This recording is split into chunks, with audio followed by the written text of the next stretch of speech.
Mwaramutse neza bakundwa inshuti hamwe na bene data mukoraniye ngaha muri Ambato muri Ecuador. Kuri jewe n'umugisha ukomeye kuba ndi kumwe namwe muri uyu mwanya kugira ngo dusangire umwanya wo kuyaga ku mugambi w'Imana, kandi turabe n'umunsi twebwe twemerewe kubako,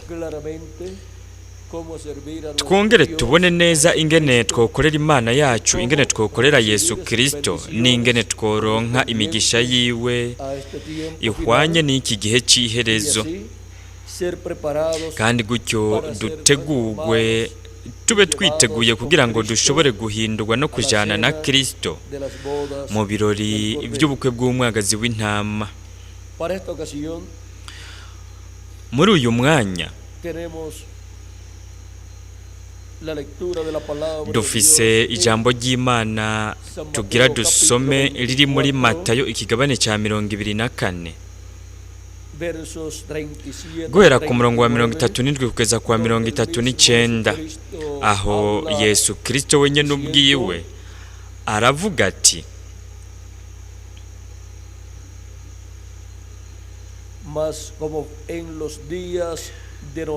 kandi uko vyari biri mu minsi ya Nowa niko bizoba mu kuza k'Umwana w'umuntu. Kuko ariko bari bameze mu minsi umwuzure utari bwatere, barajya baranywa, bararongora, barashingira, bageza kuri wa munsi Nowa yinjiye muri bwa bwato. Ntibagira icyo bamenya kugeza aho umwuzure waziye ubatwara bose. Niko kuza k'Umwana w'umuntu kuzomera. Ese Imana yoha umugisha ubugingo bwacu ibikishije mu ijambo ryayo, kandi katwemerera kuritahura. Ikigwa cyacu muri uyu mwanya ni igihano mpuzamakungu Imana ikoresha mu kutuvugisha uyu munsi. Murashobora gufata ivyicaro vyanyu.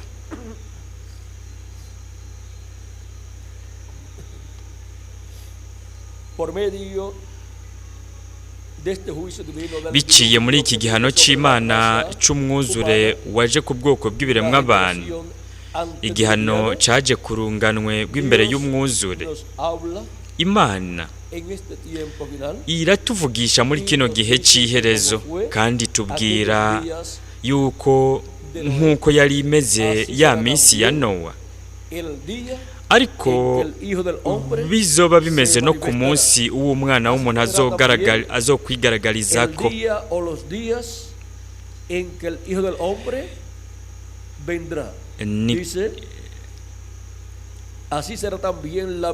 Niko bizoba mu kuza k'Umwana w'umuntu.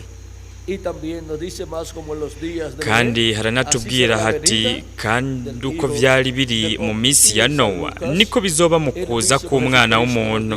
Kandi no muri Luka mutagatifu Yesu Kristo wenyine ubwiwe aratubwirira mu kigabane cya 17 umurongo wa 26 kugeza ku wa 30, aratubwira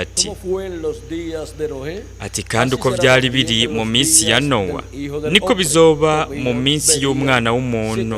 Barajya baranywa, bararongora, barashingira, bageza kuri wa munsi Nowa yinjiye muri bwa bwato, umwuzure ukaza ukabahonya bose. No mu minsi ya Loti vyabaye bityo. Barajya baranywa, baradandaza, baragura, baratera, barubaka, maze umunsi Loti yaviriye i Sodomu, umuriro n'amazuku biratibuka bivuye mu ijuru, birabahonya bose. Niko bizoba umunsi Umwana w'umuntu azoserukirako. Nuko rero turashobora kubona ko haba mu minsi ya Nowa ndetse no mu minsi ya Loti, iyo minsi yose ishushanya iminsi ya nyuma, iminsi y'iherezo, iyi minsi twebwe turiko turabamwo. ariyo minsi yari kuzoba ibangabanganywe imeze nka ya minsi ya Nowa ndetse kandi imeze nk'iminsi ya Loti. nuko rero biciye mu gihano cy'umwuzure waje ku bwoko bw'ibiremwa abantu, Imana iriko iravugisha ubwoko bw'ibiremwa abantu babayeho muri iki gihe, kandi irabereka yuko uko ariko bizoba bimeze no mu gihe icy'umwana w'umuntu azoba agaragariyemo ngaha ku isi, aho mu nyuma y'umuhamagaro w'ijwi rirenga ry'inzamba y'ubutumwa bwiza bw'ubwami, ari uwo muhamagaro bahamagarirwamo bakegeranirizwamo abatoranijwe b'Imana, nuko bagashyirwa mu mubiri w'ibanga wa Kristo kandi bagategurwa kugira ngo bahindurwe bazamugwe, gutyo baheze bajanwe mu birori by'ubukwe bw'umwagazi w'intama imbere y'uko haza igihano cy'Imana, atari umwuzure w'amazi, ahubwo ni umwuzure w'umuriro uzoturira ababi, nk'uko byatangajwe na Kristo wenyine ubwiwe na Yohana umubatiza, ndetse byaranavuzwe n'umuvugishwa n'Imana Maraki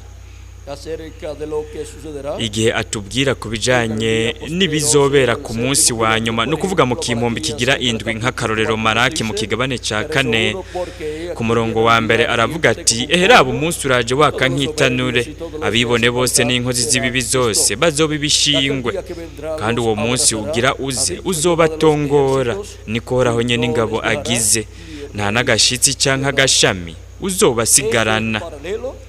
Ivyo bibangabanganywa bimeze nk'igihano cy'umwuzure cyaje ku bwoko bw'ibiremwa abantu mu myaka ibihumbi yaheze mu gihe cya Nowa. Kandi mbega bizogenda gute ku bana b'abahungu n'abakobwa b'Imana bariko baraba ku isi? Harabandanya havuga hati, ariko mweho abubaha izina ryanje, izuba ry'ubugororotsi rizobarasira rifise ugukiza mu mababa yaryo. Ugukiza, agakiza kugira ngo duhunge turokoke mu gihano cy'Imana kizoza ku isi. Ako gakiza nukuza canke uguseruka kw'izuba ry'ubugororotsi, ariko kuza kwa kabiri kwa Kristo, kandi mu mababa yaryo rizozana agakiza. We azananye n'abamarayika biwe ariyo mababa yiwe, kandi ubwo n'ubukozi bwa Mose na Eliya. Ubwo nibwo bukozi bushushanijwe mu mababa y'izuba ry'ubugororotsi.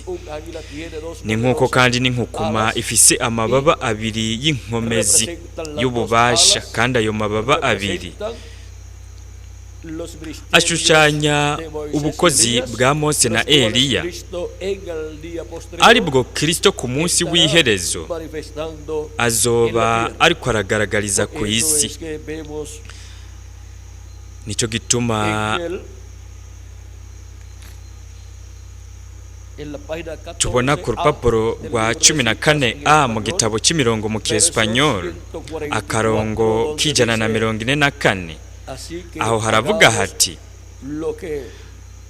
dukore rero ivyo dushoboye ubutarira, kuko umunsi umwe hazoza umunsi umwe amababa y'inkukuma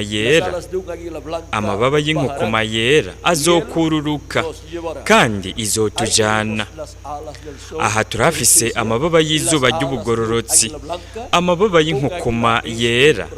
Inkukuma ni umuvugishwa, kandi Kristo igihe yaza mu myaka 2000 iheze, kuko yari umuvugishwa, yari inkukuma y'ubushobozi y'ububasha yagaragariye muri kiriya gihe, nk'uko n'izindi ntumwa zikomeye z'Imana nazo zagaragariye mu bindi bihe vya kera. Nuko ubu naho ku munsi w'iherezo turafise isezerano ry'uko haza inkukuma yera, ari izokururuka ikatujana. Uko nukuza kwa kabiri kwa Kristo, azananye n'amababa yiwe abiri y'ububasha, aribwo bukozi bw'ibiti by'imyelayo bibiri, ubukozi bw'ibitereko kw'amatara bibiri, ubukozi bubonekera mu byahishuriwe Yohana ikigabane cya 11 no muri Zakariya ikigabane cya 4. Ubwo n'ubukozi bwa Mose n'ubwa Eliya, ubukozi bw'ibiti by'imyelayo bibiri. ubu bukozi buje kugira ngo buzanire umugisha abatoranijwe bose b'Imana. Azotuma abamarayika biwe n'ijwi rirenga ry'inzamba bakoranye abatoranijwe biwe. Iri jwi rirenga ry'inzamba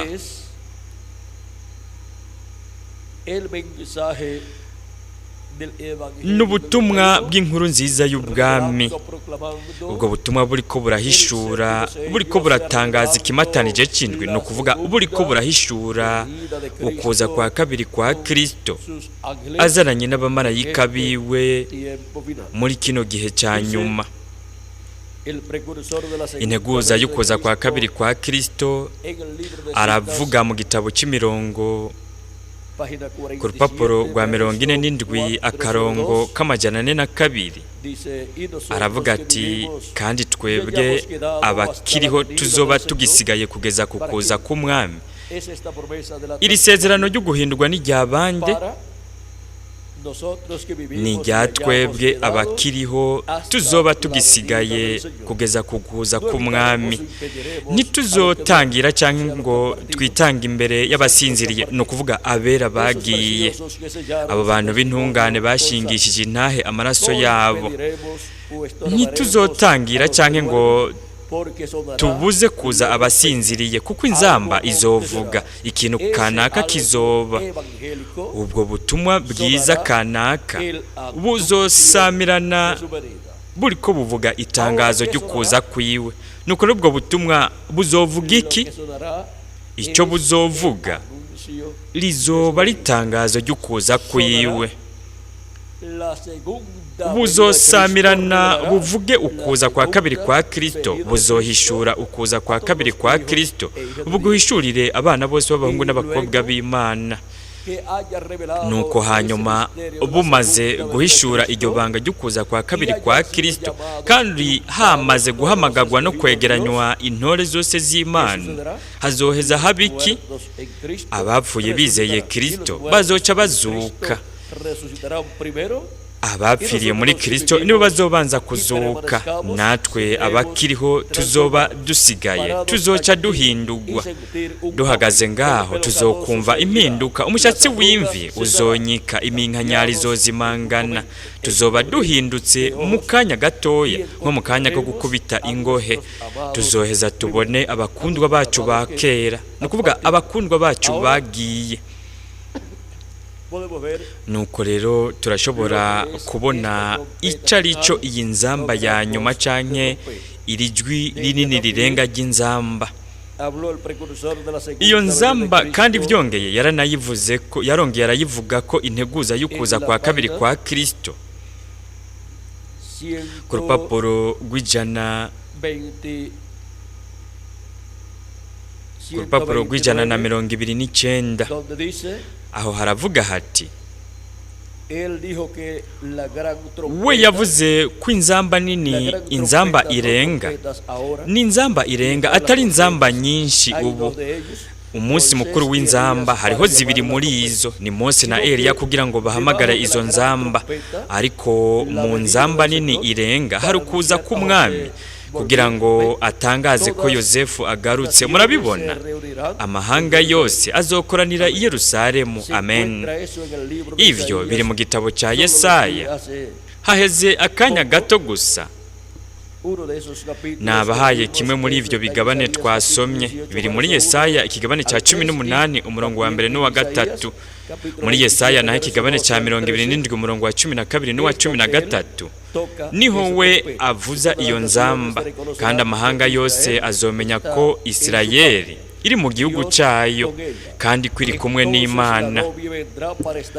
Nuko umugeni azoza kubana n'umukwe abane n'umugeni, gutyo habe inganji nini y'imyaka 1000. Inyuma yuko isi yose iyivikagira izoba yaranduwe n'ububasha ruhonyanganda, nuko hazoba hari ijuru risha n'isi nsha, kandi bazobaho bahoreho ibihe vyose. Ngaha turashobora kubona ko naho nyene hatubwira ku kurandurwa kw'isi, nk'uko vyagenze mu gihe ca Nowa no mu gihe ca Loti. aha hatubwira ko isi izorandurwa n'ububasha roho na nyanganda, kandi ubwo bubasha roho nyanganda bufiswe n'ibihugu byinshi byaramaze kubutegura kubera kubw'intambara ya gatatu y'isi yose.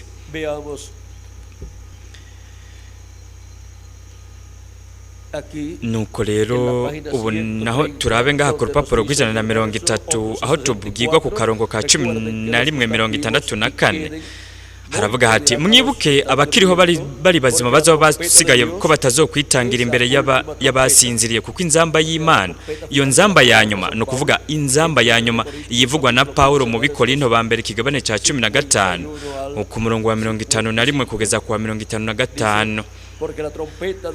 haravuga hati kuko inzamba y'Imana, iyo nzamba ya nyuma iya gatandatu yarangije gusamirana, kandi iyo nzamba ya nyuma ari naco kimatanije ca nyuma kuzoba rukuza k'umwami izosamirana, no kuvuga izovuga.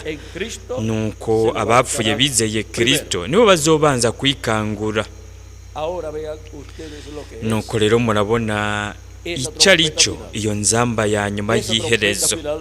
Iyo nzamba ya nyuma nk'ikimatanije ca nyuma nukuza k'umwami.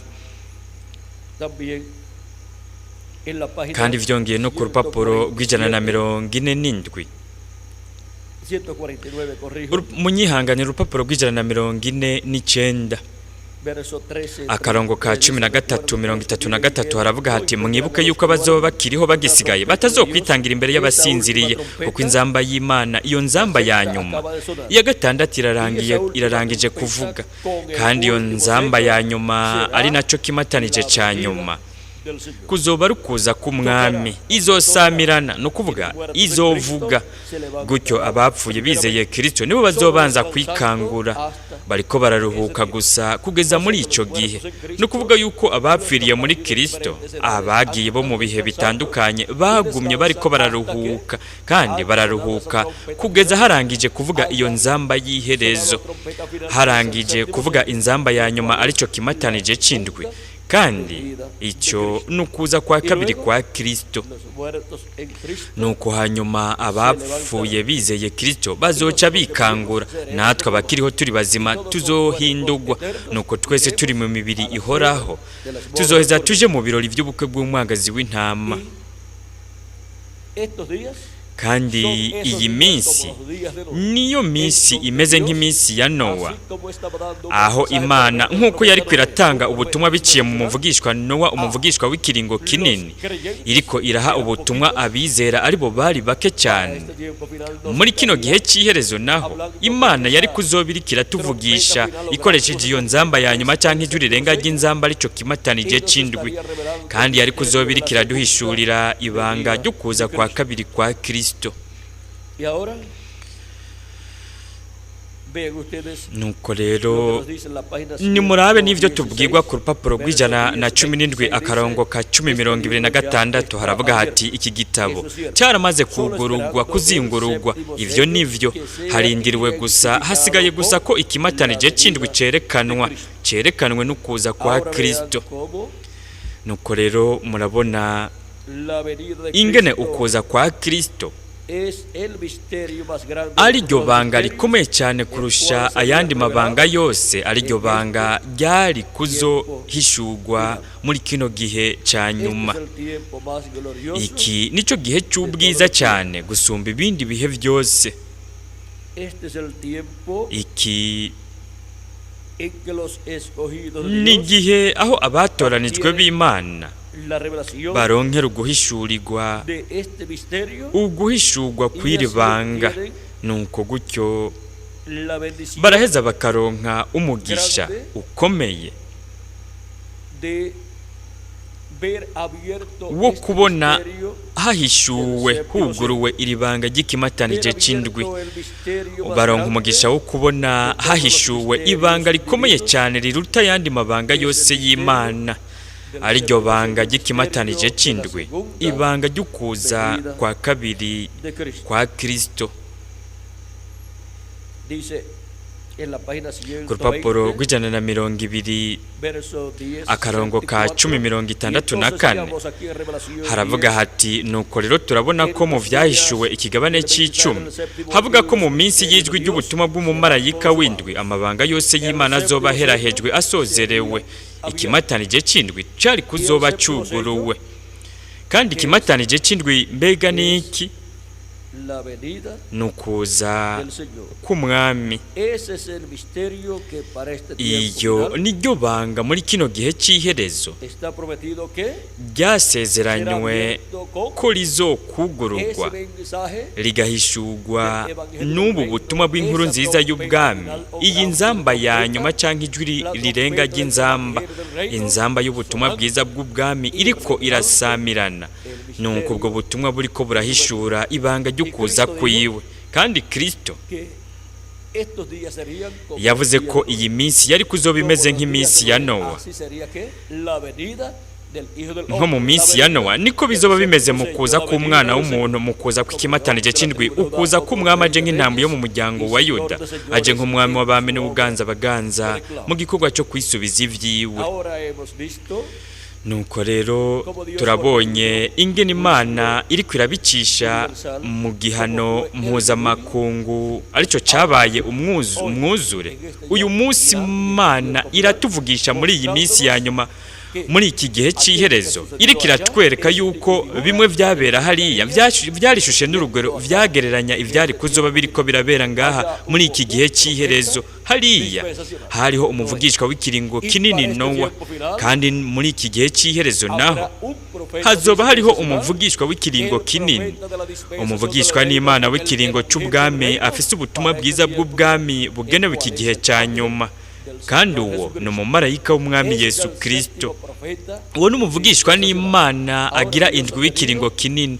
nuko rero Imana yararungitse amajana canke ibihumbi by'abavugishwa ariko gusa Imana yagize abavugishwa n'Imana ndwi bakuru abavugishwa n'Imana ndwi bibiringo binini ubwo nibwo rwego rw'umuvugishwa rukomeye uw'Imana irungika ku mubumbe w'isi Adamu yabaye umuvugishwa wa mbere w'ikiringo cyo kudaharugwa kw'icyaha afise ubutumwa bw'ico kiringo Seti yabaye wa kabiri w'ikiringo kigira kabiri ikiringo c'integera ikiringo c'umutima nama Nowa yabaye wa gatatu w'ikiringo ca gatatu ikiringo c'intwaro y'umuntu afise ubutumwa bugenewe ikiringo c'intwaro y'umuntu Abrahamu yabaye wa kane wo mu kiringo c'amasezerano afise ubutumwa bw'amasezerano Mose yabaye umuvugishwa n'Imana wa gatanu w'ikiringo kinini kigira gatanu ikiringo c'ivyagezwe afise ubutumwa bw'ivyagezwe Yesu yabaye wa gatandatu w'ikiringo kigira gatandatu afise ubutumwa bw'ubuntu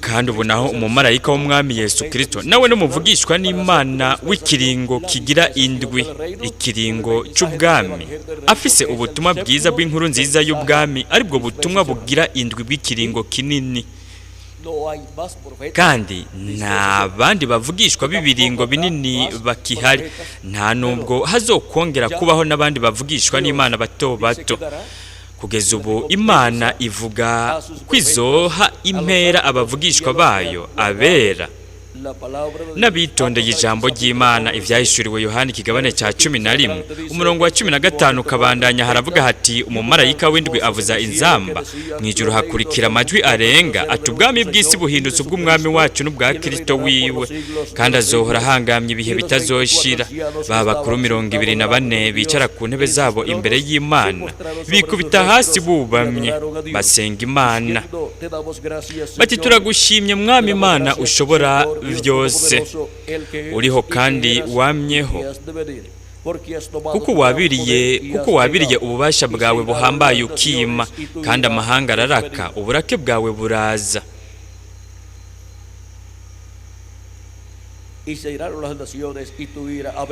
kandi amahanga araraka uburake bwawe buraza igihe cyo guciramwe amateka abapfuye kirashika n'ico kugereramwe abasavyi bawe nibo bavugishwa nawe no kugerera abera n'abubaha izina ryawe aboroshe n'abahambaye n'ico guhonerezamwo abahonya isi murabona kubahonya isi. Mbega ijambo ry'Imana ngaha rivuga iki? Rivuga yuko Imana izobahonya, kandi abo bashushanijwe muki? Mu rwamfu arirwo ruzoturigwa, kuko Imana izoruturiza umuriro w'ubumara ruhonyanganya. Ariko kubavugishwa n'Imana babayeho mu bihe byarenganye, no kuri abo bantu bakoreye Imana muri kahise n'abayikorera ubu, hamwe n'intumwa izo Imana yatumye mu gihe uja mu kindi, kandi no kumuvugishwa n'Imana ntumwa wa nyuma. Mbega ngaha havuga iki? Haravuga hati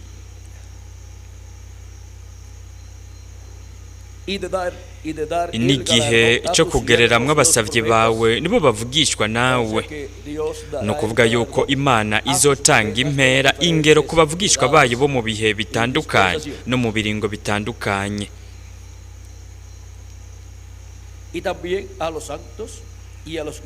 No kugerera abera n'abubaha izina ry'umwami, abubaha izina ryawe, aboroshe n'abahambaye. No kuvuga yuko iki ari igihe c'ingero, impera, kuko Kristo yaravuze mu vyahishuriwe Yohana ikigabane ca 22 umurongo wa 12 ati ndaza vuba nzanye ingero kugira ngo ngerere umuntu wese ibikwiranye n'ivyo yakoze. Kandi ibikorwa vy'ugwamfu vyamye bibari guhonya isi no guhonya bera b'Imana, nuko rero bazoronka impera bakwiranye. Kandi Kristo aravuga ati n'igihe cyo guhonerezamwe abahonya isi, iyo niyo mpera izoronkwa n'abagumye bariko barahonya isi, bahonya n'abera b'Imana. Kandi ivyo bizoba mu kugaragara k'uburake bwa Kristo, ukugaragara k'uburake bw'umwagazi w'intama. Ariko kubavugishwa n'Imana, abera n'abubaha izina ry'umwami, impera, ingero n'ubugingo budashira, hamwe n'imigisha myinshi, iyo bazoragwa kugira ngo bayinezerererwe mu nganji y'imyaka 1000 ndetse no mu bihe bidashira. Kandi umwe wese azoba mu kibanza yagenewe bikwiranye, hafatiwe ku bikorwa yakoreye mu murimo wa Kristo mu gihe no mu kiringo we yemerewe kubamwo. Kuko ibikorwa vyacu, ubutame bwacu mu mwami si ubw'ubusa. Ivyanditswe bivuga biti uwubiba nke azokwimbura iki? Azokwimbura bike. Ariko uwubiba nyinshi azokwimbura vyinshi, azosarura vyinshi. Nuko rero tubibe mu bwami bw'Imana, turiko turakora mu murimo wa Kristo, turiko turakora vyinshi bishoboka, kugira ngo tuze twimbure ivyamwa vyinshi bivuye mu bikorwa vyacu, igihe we azotugerera akaduha impera muri wa mwanya ukomeye cyane wo mu birori by'ubukwe bw'umwagazi w'intama, aho wewe azoba ariko aratanga impera, ingero kubw'ibikorwa vyacu twakoreye mu bwami bw'Imana, mu murimo w'Imana. Murabona, turiko tuba mu gihe cy'iherezo, kandi nk'uko mu gihe aho hagira haze umwuzure ku isi, nimwitegereze ivyabaye muri ico gihe.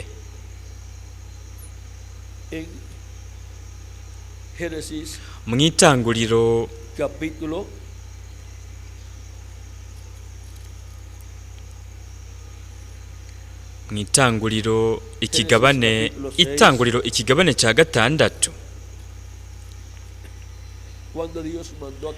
ni igihe Imana yategeka ko habazwa ubwato. Ni murabi vy'Imana yabwiye Nowa. Itanguriro ikigabane ca 6 umurongo wa 13 kugeza ku 17 haravuga hati,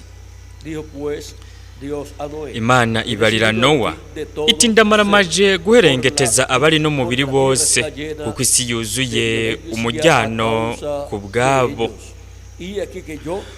Nuko nzobarandurana n'isi. Wibazire ubwato mu biti vyitwa gofero, ubuce mu twumba, ubuhome ishishi imbere n'inyuma.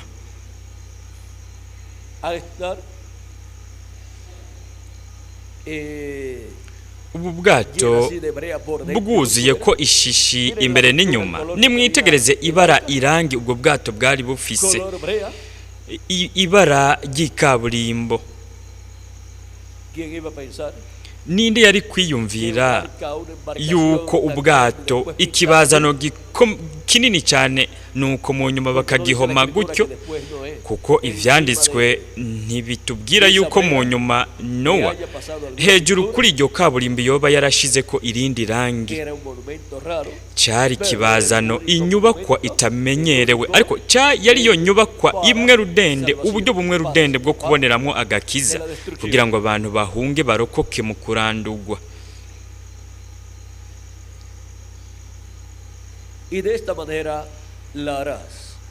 Uzububaze utya uburebure bw'umurambararo bw'ubwo bwato buze bube amatambwe 300 y'ukuboko uciriye mu nkokora, amakika nayo azabe amatambwe 50. Itambwe ringana nk'igice c'imetero. Uburebure bw'igihagararo buze bube amatambwe 30, kandi ubwo bwato uzubuce amadirisha azasigaze itambwe rimwe kuva ku musozo ahahera hejuru. Umuryango w'ubwo bwato nawo uzubushire mu rubavu rwawo, no kuvuga bwari bufise ivyumba 3 canke bugeretse inshuro 3. Maze nanje nzozana umwuzure w'amazi mw'isi ngo mperengeteze munsi y'ijuru ibifise umubiri vyose biri n'ubugingo bihumeka. Ibiri mw'isi vyose bizopfa, ariko nzoshinga isezerano nzogusezeranira. Uzokwinjirana muri ubwo bwato n'abana bawe n'umugore n'abakazana bawe. Hanyuma igihe hari hasigaye gusa igihe ubwato bwari bwamaze kubazwa, haravugwa mu kigabane c'indwi hati, maze Uhoraho abwira Nowa ati, nimwinjire mu bwato mwe n'abo mu nzu yawe bose, kuko murunganwe bw'ubu ari we wenyene nabonye ugororotse imbere yanje. Imana yabonye umuvugishwa agororotse. Umuvugishwa n'Imana w'ikiringo kinini. Uwo murabona yarashikanira Imana ikimazi kubw'ivyaha, akoresheje ibikoko bito bito ibyo we yatanga nk'ibimazi, kandi amaraso y'ivyo bikoko bito bito yarafuka ivyaha imbere y'Imana. Kandi ni kubera iki? Kuko ayo maraso, ivyo bikoko vyashushanya Yesu Kristo, umwagazi w'intama w'Imana yari kuzopfira ku musaraba Karuvariyo, nuko agaheza agakuraho icyaha c'abari mw'isi. Ariko kubera ko ivyo bikoko vyo bitari bitunganye, nuko rero amaraso yavyo yapfuka gusa icyaha, mu kurindira ko hazoboneka umwagazi w'intama utunganye wari kuzokura icyaha c'abari mw'isi. Kandi igihe Kristo yapfira ku musaraba Karuvariyo agasesa amaraso yiwe, ivyaha vy'abari abantu arivyo vyari bifutswe abantu bo mw'isezerano rya kera baciye babikugwako, bo bari baramaze kuronka ishusho n'urugero vy'ayo maraso. Kandi igihe ukuri kwashika ariko kwabaye Kristo, nuko rero kuri bo barahejeje barozwa mu mwuzuro ivyaha vyabo. Kandi ico nico gituma bashoboye kuzukana na Kristo ku munsi w'Imana wizuka mu gitondo c'uwo munsi. Nuko rero kugeza ubu twebwe ntidukeneye ivyo bikoko kugira ngo tubitange nk'ibimazi, kuko kugeza ubu twe turafise ikimazi c'umwagazi w'intama utunganye, ari we mukundo wacu Mwami Yesu Kristo. Kandi ikimazi ciwe cyatangiwe ku musaraba Karuvariyo. Kandi ico nico gituma n'ubwoko bw'Abaheburayo batagikeneye ibimazi vy'ibikoko, ariko ubwoko bw'Abaheburayo kugeza n'ubu ntibaremera ico kimazi gitunganye ca Kristo yatanze. Kandi ico nico gituma ubwoko bw'Abaheburayo bagumana ivyaha vyabo.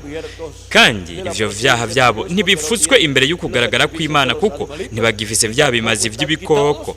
Kandi nta nubwo ivyaha vyabo vyabakuweko, kuko ntibakiriye Kristo nk'umucunguzi wabo. Kandi kubera ko ingero y'icaha ari urupfu, mbega niki cyagumye kiriko kirakubita kibangamira ubwoko bw'Abaheburayo? Ni ingero y'icaha ari bwo rupfu. Kandi Itirere habuze gato ngo bazimanganye mu minsi ya Itirere na Stalin na Mussolini, ariko ubwoko bw'Abaheburayo bazokwikangura muri kino gihe c'iherezo. Nuko rero reka turabe ingene muri kiriya gihe cya Nowa Imana yabwiye Nowa n'igihe hari hasigaye iminsi 7 gusa kugira ngo umwuzure ushike ku isi. Imana yabwiye Nowa ko ari we wenyene yabonye ari umugororotsi. Hari hasigaye umuntu umwe rudende w'umugororotsi ku isi, kuko bari baramaze gupfa abamwitangiye imbere abakera kuri we, ari nabo bari barabayemo abavugishwa n'Imana nka Adamu, Seti, Enoshi. Hamwe reka turabe Enoshi, Kayinani, Mahalaleyeli, Kayinani, Mahalaleyi na Yeredi. Henoki nawe yarimuwe kugira ngo ntabone urupfu, we yabaye uwugira indwi uharuye uhereye kuri Adamu ukaja kuri Seti n'abo bandi bose.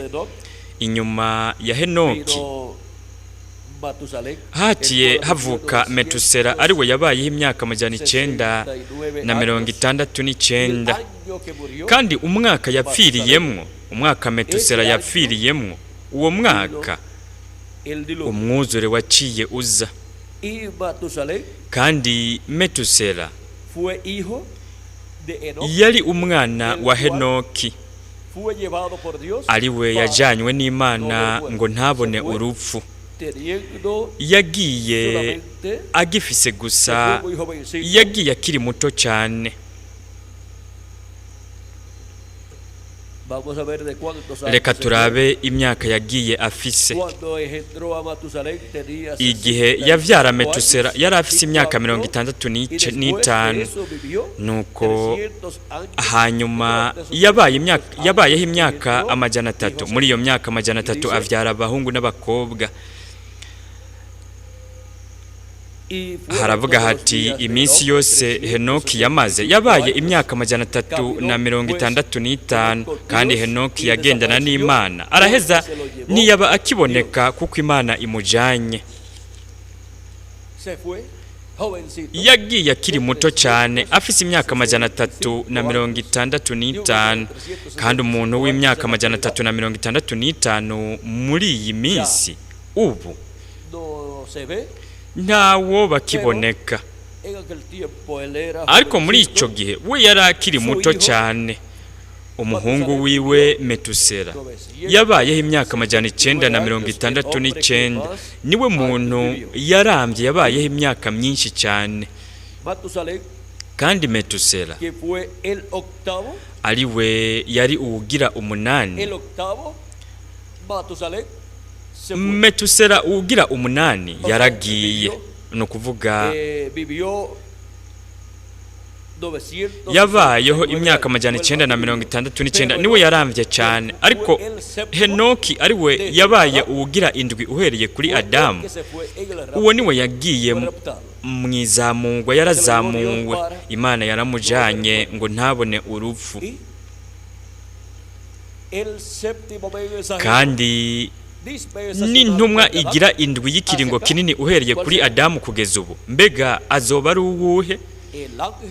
N'umumarayika w'umwami Yesu Kristo.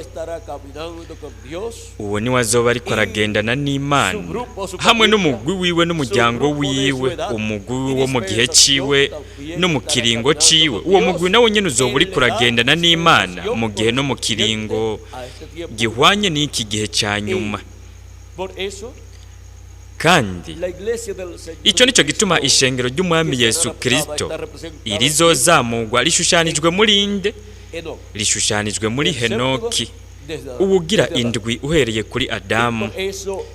Kandi icyo nicyo gituma intumwa hamwe n'umugwi wo mu kiringo cyayo, ikiringo kigira indwi, hamwe n'intumwa igira indwi y'ikiringo kinini. Abo nibo bafise isezerano ryo guhindurwa no kuzamurwa kuri uyu munsi wa nyuma, kuko abo nibo bazaba bariko baragendana n'Imana mu kiringo gihwanye n'iki gihe no mu gihe gihwanye n'iki gihe, aho hariko harasobekerana ikiringo kinini kigira indwi gisobekerana n'ikiringo kinini kigira gatandatu. Nuko rero turashobora kubona ibi bintu byose ibyabaye muri kahise, kandi ubu turashobora kubona Nowa ariwe yabaye umwuzukuru wa Henoki canke umwuzukuruza wa Henoki.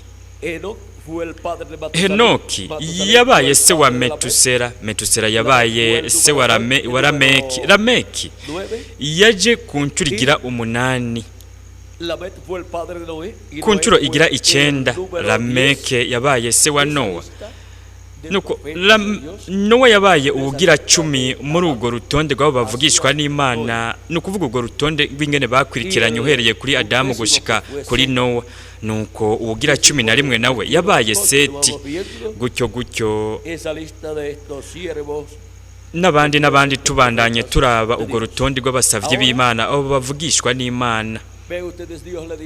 Nuko rero murabona Imana yabwiye Nowa ko yo baza ubwato akabushira ku idirisha hejuru, abushirako n'urugi kuri ubwo bwato, urugi ubwo bari kubwinjiramwo baciyemo. Nuko rero ubwo rugi ntigwari gushobora kuba ruri hejuru, rwategerezwa kuba ruri hasi.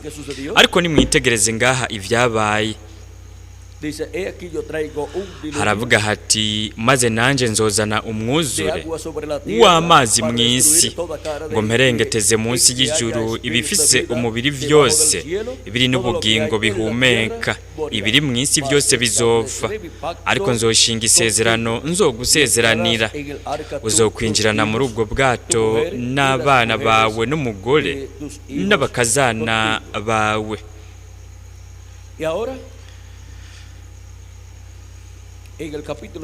Nuko naho mu kigabane c'indwi naho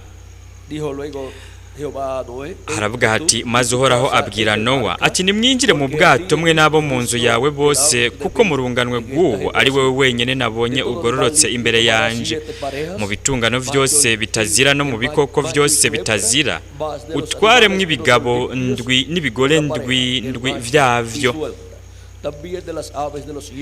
Mu bikoko bizira naho utwaremwo bibiri, ikigabo n'ikigore caco, no mu biguruka mu kirere utwaremwo ibigabo ndwi n'ibigore ndwi, kugira ngo uruvyaro rwavyo ruze rurokoke rubone gusubira kubaho mw'isi yose, kuko iminsi ndwi ishize nzorekurira imvura ku isi imare iminsi 40 igwa umurango n'ijoro, ibifise ubugingo vyose naremye ndabimare mw'isi. Nuko Nowa abigenza nk'uko Uhoraho yabimugeze vyose. Igihe umwuzure w'amazi waza ku isi, Nowa yari amazi imyaka 600. Muri uwo mwaka niwo Metusela yapfiriyemo, kuko Metusela bisobanura ngo niwamara gupfa umwuzure uzoca urungikwa. Nuko igihe Metusela yapfa uwo mwaka umwuzure waciye urungikwa. Metusela yari sekuru wa Nowa.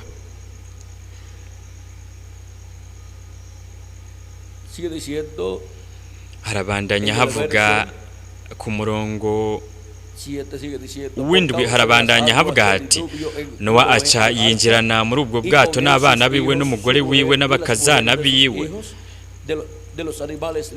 ngo ahunge ayo mazi y'umwuzure mu bitungano bitazira no mu bikoko bitazira no mu bizira navyo no mu biguruka no mu vyikwega hasi vyose, bibiri vyinjirana na Nowa muri ubwo bwato, ikigabo n'ikigore nk'uko Imana yamugeze. Nukuvuga ubwo rutonde rwinjiranye na Nowa, ubwo rutonde rw'ibikoko n'ibiguruka n'ibikwega inda hasi Nowa nawe ari imbere yavyo ariko arabirongora biriko biramukwirikira bija mu bwato kandi twoshobora kuvuga yuko ubumenyi ugutahura kwinshi kw'ibintu vyagira bibere muri ico gihe ivyo Nowa yariko arigisha avuga ubumenyi bwinshi bw'ivyo bintu bwari bufiswe n'ivyo bikoko vyinjiye mu bwato biburusha abantu babayeho muri ico gihe kuko abantu babayeho muri ico gihe abatizeye ubutumwa bwa Nowa Yesu Kristo aravuga ati ntibagira ico bamenya kugeza aho umwuzure waziye ukabatwara bose ariko ivyo bikoko n'ibiguruka n'ibikwegindwa ndahasi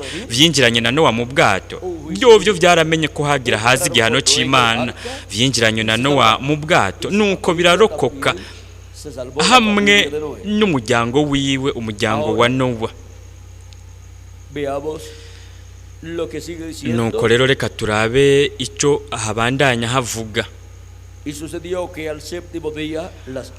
haravuga hati maze iyo minsi ndwi ishitse amazi y'umwuzure asendanisha ku isi mu mwaka ugira 600 Nowa abayeho mu kwezi kwa kabiri ku munsi wako w'17 amasoko yose y'ikuzimu arapumuka ingomero zo mu ijuru zose ziragomorogwa imvura imara iminsi 40 igwa mu isi umurango n'ijoro kuri uwo munsi nyene Nowa yinjira muri ubwo bwato bona Shemu na Hamu na Yafeti abana biwe n'umugore wiwe n'abakazana biwe uko ari batatu binjirana n'ibikoko byose nk'uko amoko yavyo ari n'ibitungano nk'uko amoko yavyo ari n'ivyikwega hasi byose nk'uko amoko yavyo ari n'ibiguruka mu kirere byose nk'uko amoko yavyo ari ibifise ivyubi vy'uburyo bwose vyinjirana na Nowa mu bwato bibiri mu bifise umubiri byose biri n'ubugingo bihumeka ivyinjiye vyari kigabo n'ikigore byo mu bifise umubiri byose nk'uko Imana yamugeze maze Uhoraho amwugaranira imbere igihe byose byari bimaze gushika imbere mu bwato Imana yarugaye urugi umwuzure umara ku isi iminsi 40 amazi aragara aterura bwa bwato buva ku isi burareremba kandi tubandanije dusoma twoheza tukabona ngaha kahise ingene uwo mwuzure wagenze ari wo wamaze imvura yamaze iminsi 40 igwa ariko amazi yo yagumye ku isi ahamara iminsi myinshi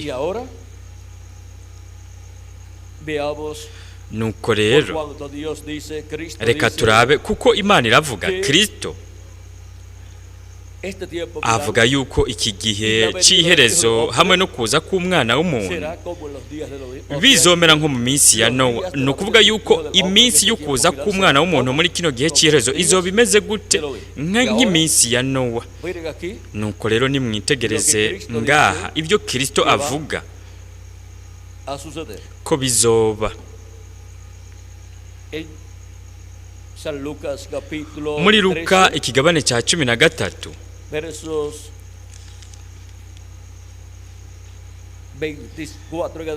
guhera ku murongo wa 24 ukabandanya canke ku murongo wa 22 ukabandanya haravuga hati ari mu nzira Yesu ahita mu bisagara no mu mihana yigisha ariko urugendo aja i Yerusalemu umuntu aramubaza ati mugenzi mbega bakizwa ni bake nawe arababarira ati mushishikare guca mu irembo rifunganye ndababwira yuko benshi bazogomba kuricamwo ntibabishobore nyene inzu niyaheza guhaguruka akugara urugi mugatangura gukomanga muhagaze hanze mukavuga muti mupfasoni nutwugururire niho azobishura ati simbazi sinzi niyo muvuye ngaha naho nyene Yesu aratwereka yuko urugi ruzokugagwa ku munsi w'iherezo mu kuza k'umwana w'umuntu ari izoba ari iminsi ibangabanganywe n'iminsi ya Nowa kandi no muri Matayo ikigabane cya 25 guhera ku murongo w'icumi kugeza kwa 13 Yesu aratwereka ko urugi naho nyene ruzokugagwa. Haravuga hati bakigiye kugura inkumi z'ibijuju, bakigiye kugura amavuta, umukwe arashika, abiteguye binjirana nawe mu bukwe, urugi rurugagwa. Kandi mbega bari biteguye ni bande? Ni inkumi z'ubwenge, abari bafise amavuta mu matara yabo, ni ukuvuga abo n'abantu bizeye Kristo nk'umucunguzi wacu, abogeje ibyaha byabo mu maraso ya Kristo, kandi bamaze kuronka mpwemu wa Kristo, mpwemu yera. Kandi mu yandi majambo, abo baravutse ubugira kabiri, kandi abo bari bafise ukuvuka ubugira kabiri. Gutyo rero bari abo mu mubiri w'ibanga wa Kristo ku munsi w'iherezo. Kuko ku munsi w'iherezo, mu gihe cy'ibuye rikomeza imfuruka, niho binjirana na Kristo mu bukwe, abiteguye inkumi z'ubwenge. Nuko hanyuma urugi ruzokugagwa, kandi ngaho nta wundi n'umwe azokongera kwinjira, igihe hazoba hamaze kwinjira inkumi zose z'ubwenge. Igihe hazoba hamaze kwinjira abatoranijwe bose b'Imana, abafise amazina yabo yaranditswe mu ijuru mu gitabo cy'ubugingo cy'umwagazi w'intama. Nuko urugi rurugagwa. Ni nk'uko urugi rw'ubwato rwugawe, kuko hari Imana niyo yugaye urugi. Kandi vyongeye urugi ruzokugagwa ngaha muri iyi minsi, ariyo minsi imeze nk'iminsi ya Nowa. Kandi ngaho nta wundi muntu azoshobora kwinjira aciye mu rugi ariko Kristo, kugira ngo aronke agakiza. Nta wundi muntu azoshobora kwinjirira muri urwo rugi kugira ngo yoze ibyaha vyiwe mu maraso ya Kristo, kuko Kristo azoba yamaze gusohoka yavuye ku ntebe yo kuvugira abantu mu ijuru. Kandi aho wewe ntazoba akiriko aravugira abantu mu ijuru akoresheje amaraso yiwe. Nuko rero hazoshitswa ibivugwa mu Vyahishuwe ikigabane cya 22 umurongo wa 11, hati ugabitanya nashishikare agabitanye, uwanduye mu mutima nashishikare yandure. Kubera iki? Kuko nta maraso azoba kiriho kugira ngo yoze yeze abantu, aboze ukwanduzwa n'icyaha. Ugororotse nashishikare agororoke, uwera nashishikare yezwe.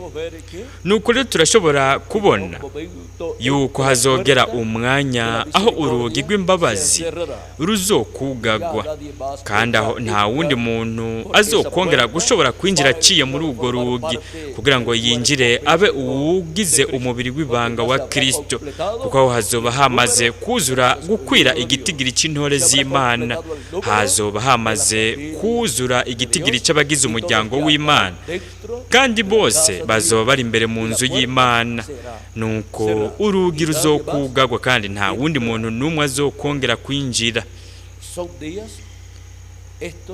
Iyi ni minsi imeze nk'iminsi ya Nowa.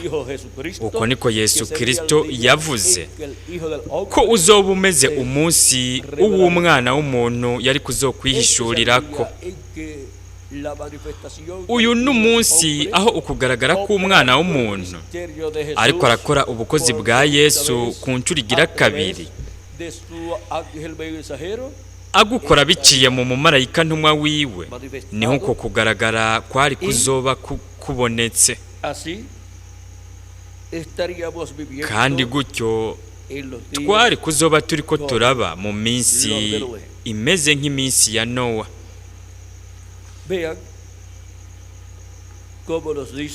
Nimurabe ingene tubwirwa n'integuza y'ukuza kwa kabiri kwa Kristo ku rupapuro rw'147 rwo mu gitabo cy'ibimatanije. Aravuga ati ku karongo ka 13:10 haravuga ati, nuko Yesu wenyene ubwiwe yavuze ati, ku munsi wo Umwana w'umuntu azoba ariko arihishurirako. Mu yandi majambo, n'Umwana w'umuntu, ubukozi bwa Yesu Kristo wenyene ubwiwe. mbega niki ukugaragara k'umwana w'umuntu? Ni ukugaragara k'ubukozi bwa Yesu Kristo bugaragariye ku munsi w'iherezo. Kandi iyo havuzwe umwana w'umuntu, haba hariko haravugwa ukugaragara kw'Imana igaragariye mu muvugishwa. Uko ni ukugaragara k'umwana w'umuntu ko ku munsi w'iherezo, naho uyo muntu atazoba ari umwami Yesu Kristo, ariko ahubwo azoba ari umumarayika w'umwami Yesu Kristo. Buri gihe iyo havuzwe umwana w'umuntu, haba havuzwe Imana igaragariye mu muvugishwa, igaragariye kuri uyu mubumbe w'isi, kuko mwana w'umuntu canke umwana w'umuntu ni izina ry'icubahiro ryitirirwa umuvugishwa. Nuko rero umwana w'umuntu, kubera ko ari izina ry'icubahiro ry'umuvugishwa, mu gihe cy'ukuza kwa mbere kwa Kristo turabona yuko we yakoresheje iryo zina ry'icubahiro. Kandi nico gituma igihe yaba ariko arivuga wenyene yaravuga ati umwana w'umuntu, kandi yari kwari ukugaragara kw'Imana igaragariye muri we, igaragariye mu muvugishwa. Kandi no kugaragara kw'Imana, ukugaragara kwa marayika w'isezerano, mu marayika w'uhoraho hariya, kwari ukugaragara k'umwana w'umuntu, ukuza k'umwana w'umuntu. Kandi no ku munsi w'iherezo ukugaragara kwa marayika w'isezerano, ukugaragara k'umumarayika w'uhoraho, ukugaragara kw'Imana igaragariye mu mumarayika ntumwa wayo, naho nyene kuzoba ari ukugaragara k'umwana w'umuntu agaragaye nk'uko byagenze mu minsi ya Nowa. Umumarayika wa Yesu Kristo si umwami Yesu Kristo wewe gusa, ni umuvugishwa n'Imana ntumwa wiwe, atumwa kugira ngo ashinge intahe y'ibi bintu byose bitegerezwa kuba vuba muri kino gihe cy'iherezo. Uyo mumarayika ntumwa ni igikoresho cya Kristo, icyo akoresha kugira ngo habe kugaragara kwa Kristo, kugaragara kwa marayika w'isezerano agaragariye mu mubiri w'umuntu, agaragariye muri uyu muvugishwa n'Imana ntumwa. Nico gituma Yohana intumwa yashatse gusenga umumarayika wa Yesu Kristo, ariko we yamubwiye ko atobikora, kuko uwo ni umuvugishwa, ni umusavyi, umushumba w'Imana. Nuko rero turabonye iri banga ry'umwana w'umuntu ririko riragaragara, ririko rirashikirizwa kuri iyi si ku munsi wa nyuma. Nuko rero nimwitegereze mwebwe icyo atubwira integuza y'ukuza kwa kabiri kwa Kristo ku rupapuro rwa 22 na 23. Aravuga ati umwana w'umuntu ubu ariko arahishurwa ari mu ijuru. Mbega azoza inyuma y'igihe kanaka ga mwene data Branham? N'ubu nyene jewe nifuza ko ibintu bikora ku giti canje muri iki gikorane. Nifuza ko mwemo ari muri wewe, ari we atangwa n'Imana, yoshobora gusoma ivyo ndiko ndavuga. Umwana w'umuntu yaramaze kuza mu bwiza bwiwe, kandi ariko arihishura wenyene guhera mu myaka kanaka iheze, ariko yihishurira ishengero ryiwe mu mbabazi, ariko arabigisha ukugaragara kwiwe gukomeye, ariko arakora nka bimwe nyene yakora igihe yari ngaha ku isi, ariko arihishura wenyene nk'uko yabikoze kwa Aburahamu imbere yo kurandurwa ko muri ico gihe. We ubu yaramaze kuza mu mbabazi, ariko arihishurira ishengero ryiwe. Baramutwenze, baramukengera. Uko kwabaye ukugaragara kwa Kristo, ukwabereye mu mumarayika ntumwa w'indwi w'igihe cy'ishengero ry'abanyamahanga Revera William Branham, kwari ukugaragara kwa Kristo agaragariye muri we.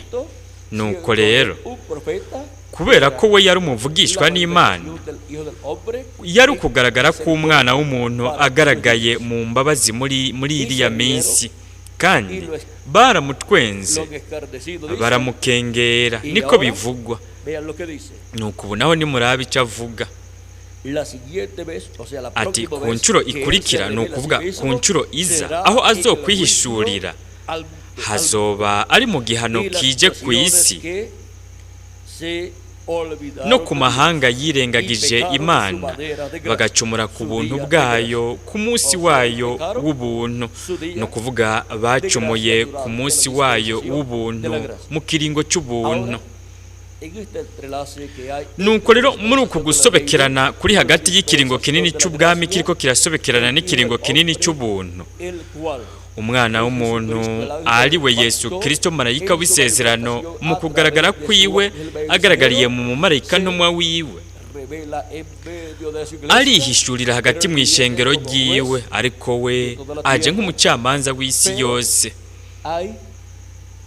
Ariko hariho ukwaguka kw'imbabazi kugira ngo zishike ku ishengero rya Yesu Kristo kugeza hinjiye uwa nyuma wo mu ntore z'Imana.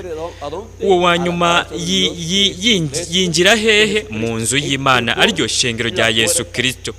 Yinjirira mu rugi arirwo Kristo. Nuko hanyuma urugi ruzokugagwa, nta mbabazi zizokongera kubaho ku muntu n'umwe.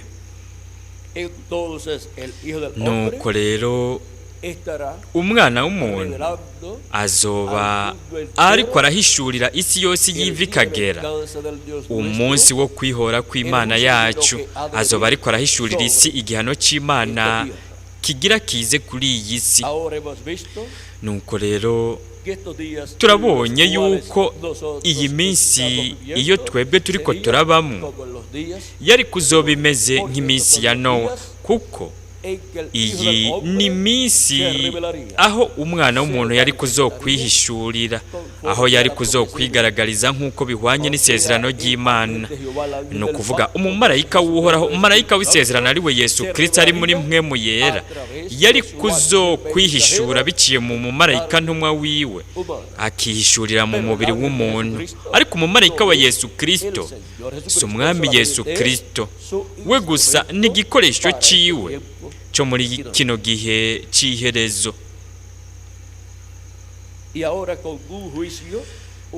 Nuko rero ubu Imana ibicishije mu gihano mpuzamakungu icyabaye mu myaka ibihumbi yarenganye, Imana uyu munsi iratuvugisha ikatubwira ibyiza gukora muri kino gihe cy'iherezo. Nuko rero nimurabe ingene hariya habaye ikibanza cyo kwinjiramo kugira ngo abantu bahunge barokoke. Habayeho urugi rwari kuzokugagwa hariya, ari nagwo rushushanya Kristo, urugi rw'agakiza arigwo abantu binjiriramo, kandi urwo rugi ruzokugagwa nihamara kwinjira kugeza ku wa nyuma wo mu batoranijwe n'Imana. Twaramaze gushika ku munsi w'iherezo mu gihe cya nyuma. Twaramaze gushika mu minsi imeze nk'iminsi ya Nowa. Tube twiteguye, turi imbere mu nzu y'Imana ariryo shengero ryayo, ubuzima bwacu bweguriwe Kristo, ibyaha byacu vyaturiwe Kristo kandi vyogejwe n'amaraso ya Yesu Kristo. Turindiriye uguhindurwa kwacu, turindiriye no kuzuka kw'abapfuye bizeye Kristo, kugira ngo duheze tujane na Kristo mu birori by'ubukwe bw'umwagazi w'intama mw'ijuru. Igihe tuzoba twamaze guhindurwa, nuko aho tuzoheza tubone Yesu Kristo ari mu mubiri wiwe, ari wo mubiri uwo we yazuye wahawe ubwiza. Mu gihe icyo gihe kitaragera, tuzoba turabona Kristo ari muri mpwemu yera agaragariye mu mumarayika ntumwa wiwe, ariko aradushingira intahe y'ibi bintu byose bitegerezwa kubera muri kino gihe cya nyuma. Kandi tuzomubona ariko arahamagara yegeranya abatoranijwe bose b'Imana. Kuri jewe ryari ihirwe kuba nari kumwe namwe ndiko ndabashingira intahe y'igihano mpuzamakungu Imana ikoresha mu kutuvugisha uyu munsi muri iki gihe icyo twebwe turiko turabamwo. Ese imigisha ya Yesu Kristo marayika w'isezerano yoba kuri mwebwe mwese, ikaba no kuri jewe nanje, kandi vuba twese duhindurwe, nuko tujanwe mu nzu ya Data wacu wo mw'ijuru, mu izina rihoraho ry'umwami Yesu Kristo. Amen. kandi amen. Dios les bendiga. Imana ibaha umugisha.